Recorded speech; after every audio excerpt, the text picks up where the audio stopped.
So the first question for you is diversity visa lottery winner, and now you are already in the United States. How many times did you apply for the diversity visa lottery? I applied only once. Only once? Just once.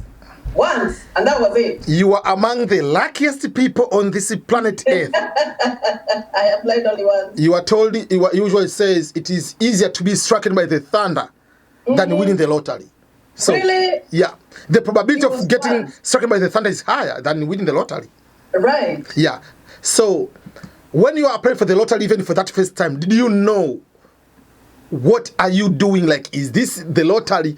What is green card? Did you know it was even green card first of all at that time? No, EBM. I didn't know anything about it, and actually, I could not even have applied if I was by myself. It's a friend of mine that because I used to be a hairdresser back in Kenya, so I had this friend who had a cyber, and she was like, "Charity, why don't I fill the green card for you?" I was like, "What's a green card?" Because I didn't understand what that was. Like, I didn't know. Like, and then to make the matters worse, when I told my husband about it, he said that it was a scam. So, like, we had no clue. We had no clue whatsoever about the green card. So she was like, "No, I'll do it for you because you just give me the information." And at that time, they weren't asking for the passport. Yeah. So I just gave her my name, my husband's name, my kid's name, my date of birth, and that was it. And the funny thing, EBM, is that I was clueless about green card is that I lost my confirmation number. What? I did. Man. Because when she applied the green card for us, that was it. Like, I forgot. I was like, oh, whatever. I forget about it. And then I remember she gave me a confirmation, a paper. She told me, go and keep that one. And then May, I didn't even know when you were supposed to check. Yeah. So she came back. She was very, very good friend of mine, very close to me. She was like, "Charity, where is the paper that I gave you?" I was like, "What paper?" She said, "There's a paper." She said, "There's a paper that I gave you when we filled the green card. Where did you take it?" I was like, "I don't know." Uh-oh. So she was like, "You have to find it so that because there's a number there for us to check." So she told me about the confirmation number. I was like, and then she was like, "You really, really need to look for that paper because maybe you have won." So I was like, all right. So we looked for that paper for 3 days and we didn't find it again. And then, so she came back, she was like, "If you can't find that paper, then you're done." Uh-oh. But then, because she had done it several times, she was like, let's start. She started Googling, like, if you lose a confirmation number. How can you retrieve it? Yes. So I made it like my business to go to her site and just sit down, and then we started looking at all the information until we found a place where we said lost confirmation number, and then we found that website. And then we entered my date of birth, and email. What else we entered, and then we found the confirmation number. Oh, and that was it. So, and then I think I didn't even believe so much because even after we got to the confirmation number, I didn't look at that time. What's wrong with you? Yeah, I didn't look EBM. Really? You know, I didn't believe it. You know, people have been called so much in Nairobi. You are like, oh, no, I don't even look. So the next day in the afternoon, I remember it was 3, I'll never forget because it was 3 p.m. She came, she was like, "You really need to check because everybody is checking." So we had done 2 separate applications for my husband and for myself. So, and I remember it was so funny that there was this guy who used to come to the center, and he used to be very sarcastic. He was like, "I don't know, I have never seen anybody with a green card. So you guys I don't know what you're doing." So my husband, when I checked for my husband, it hadn't won. Yeah. But then we opened mine. He said, "You had been selected. Your end has been selected." Oh my God! He said, "You have been selected." I was like, "Did we win a green card or did we not win it or what?" She was like, "Yes, you won. You won the green card." And I was so like, now at that time I knew it was real. You know, I knew it was real. And then they have all that information. You fill out the DS-260 and everything, and you fill out that information. And it was good EBM because at that time, you see, we didn't need a passport, so we applied. When we did the DS-260, they didn't even ask us for a passport number at that time. It was very different. Yeah. But then, so I waited and forgot about it because we filled out our DS-260 in July, and we waited. That year ended, we didn't hear anything. So we didn't know, like, we were like, oh, maybe just... And one thing, back, the request of the documents started in DV 2019. They didn't ask the request of the documents. Yeah. Because I don't remember them asking us for anything, because what we did, we filled out the DS260, and I remember the stuff that we printed and we sent by mail, and that was it. Yeah. And we forgot about it, because I hadn't had anybody who had won a green card and come to the US. I didn't have anybody who lived in the US. So, like, you know, it's a mystery. See what I mean? So, and then the email, remember the email that we always talk about? Yeah. The email came. It came around the beginning, the end of January, the following year. That's when we found the email.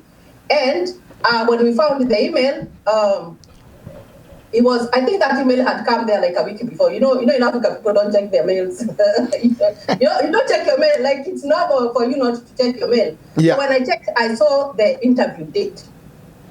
And they required us, by the time we go to the interview, they required us to have passports, all of us, and they required us to book for the medical interview. So can you imagine, our interview was scheduled on March 24, and we didn't have a passport or anything. We had nothing, literally nothing. We didn't even have a marriage certificate, EBM. We had nothing. And we were clueless on that. But when they whatever that they indicated in that letter, in that email, we got a marriage certificate. Actually, we went to talk to our priest and we told him, we need to do a wedding. We did it in second mass. We just went to church like normal, and then we did the wedding, and then we got the certificate. But then, so we were worried. We were like, like stories, people tell so many stories about the embassy stories. So they were like, they are going to ask you this. When they ask you this, you say this. But then we had said that if they ask us why we had gotten married earlier, and the date of marriage was different, then we could tell them we had been married traditionally, because that's what we had done. We were whatever. And then we went to look for the passports. Now, I was having another hurdle because my KCSE certificate and my ID had different names. Because my ID was misspelled. My name instead of Charity had an R instead of a T. Oh. So it was wrong. It was very wrong. So so when we went to get the passport, they said these are two different people. You need to show us that it's you. So we had to go and get an affidavit for my name so that we could get the passports. And then we got the passports for the kids and everybody. You have to have it. And I remember they weren't very strict on the photo that time, but at that time the photos that we were supposed to go with to the embassy, they were specific, very, very specific. Yeah. Because when we went for the medical, there's a guy who checks at the gate. He said that those photos were not the right ones. So he sent us to Village Market. We went and did some photos, and then we brought them, because when you're going for your medical, your passport has to be there, and those little photos, and then if any documentation that you have at that time, we had arranged everything in order, so we had everything to go, and of course we had our vaccinations, because if you do not have your vaccinations, you find that they will have to start from the first vaccination, the one that you were supposed to have when you are a baby, up to the last one, because you have to be vaccinated on everything. And then, so we did our medical, and of course, they will do the main one that I can say about the medical is the TB test. Yeah, tuberculosis. We find that now, Africans, we get vaccinated with the BCG vaccine when we are little to prevent us from TB. So you find that some people, they will get that test. It's called a skin test. Yeah. Yes, when they get that one, some people react. Like mine reacted. Every African. They reacted. So that doesn't mean that you have the disease, but they have to do something different. They have to do a test X-ray just to rule out that you don't have anything. And we went through all that, and it was fine. And then, so I remember our medical was on a Friday, and we were supposed to go for our interview the next week on Tuesday. So they told us they don't give you the results of they don't give you the results of the medical, they send them direct. Yeah, they send direct. Or if they give you, it is sealed, but most of the time they say, And you are not supposed to open it. If you open, the visa denied. You are done, So they told us, by the time you go for your interview, your medical results will be there. So we went. But by the time we went for the interview, the results were not there because they told us. And they're really nice there at the American Embassy. And they keep updating you on what's going on. So because our interview is supposed to be at 6 a.m. in the morning, but they told us to wait. But before they told us to wait for the medical, we had already paid. You pay for the visas for yourself, for your husband, if you have a husband, and for your kids. Everybody has to pay for their visa. So we paid the first counter you pay. Then the second counter, you go and give your document. Whatever that they have asked from you. So I remember they asked us for the marriage certificate, they asked us for the certificate for school, and the police clearance certificate. That one, we had to go and get it when we got whatever, we got that one. So you give them at the second counter. Then from there, remember you had filled out your DS-260? I think they have that information. That's where they are going to interview you from. So they told us to wait. Our medical results had not come in, so we went outside and waited until 10 a.m. So when we went back, our interview did not even take like more than 3 minutes because the consular asked us our name. And then she asked us where we were going. Of course, we had already looked for a host. And our story for a host is still challenging because our host refused to host us when we got the visa. But that time we had not found out that our host was going to refuse because he had given us the address. We had put it in the DS-260. So when we were going to the interview, we told our consular that we were going to California.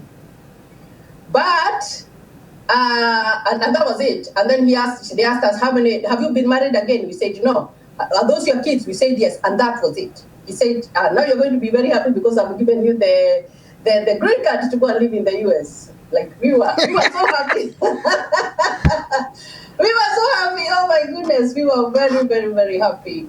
So we went home. So that's when we started to tell our staff.